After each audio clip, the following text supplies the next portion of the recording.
Hello friends, welcome back to my YouTube channel. तो आज हम लोग पढ़ेंगे हिंदी ग्रामर का एक न्यू टॉपिक जिसका नाम है संज्ञा, जिसको इंग्लिश में नाउन कहते हैं। तो इस वीडियो के माध्यम से जानेंगे कि संज्ञा किसे कहते हैं और इसके कितने प्रकार होते हैं। तो चलिए शुरू करते हैं। संज्ञा किसी व्यक्ति, वस्तु, स्थान या भाव के नाम को संज्ञा कहते हैं। यानी किसी भी व्यक्ति, वस्तु, स्थान या भाव के नाम को संज्ञा कहते हैं।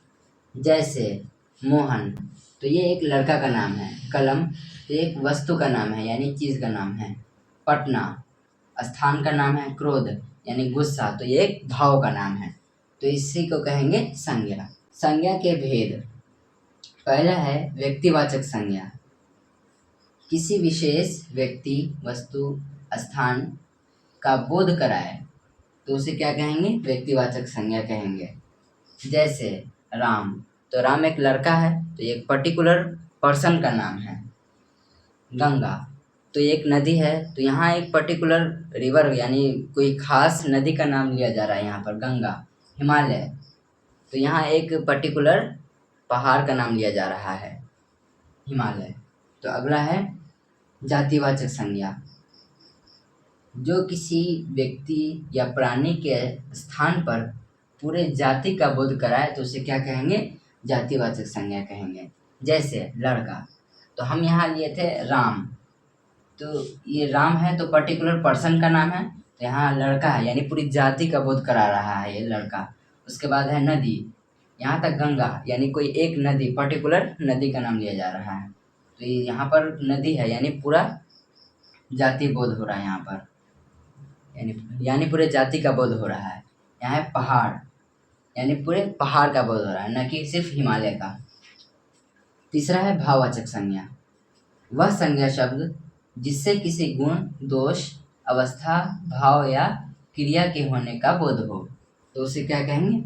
भाववाचक संज्ञा कहेंगे। जैसे खुशी, क्रोध, बचपन या मिठास, तो इन चीज़ों को हम सिर्फ फील कर सकते हैं, छू नहीं सकते हैं, जिसे हम सिर्फ महसूस कर सकते हैं।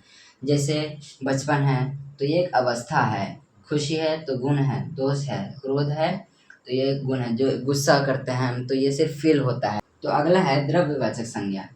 वह संज्ञा शब्द जिससे किसी वस्तु के द्रव्य या पदार्थ का बोध होता है तो उसे क्या कहेंगे? द्रव्यवाचक संज्ञा कहेंगे। जैसे पानी, सोना, चांदी, तेल, यानी कि ये लिक्विड अवस्था में है यानी द्रव्य अवस्था में है, तो ये लिक्विड अवस्था में है इसलिए ये द्रव्यवाचक संज्ञा कहेंगे इसको। तो पांचवा है समूहवाचक संज्ञा।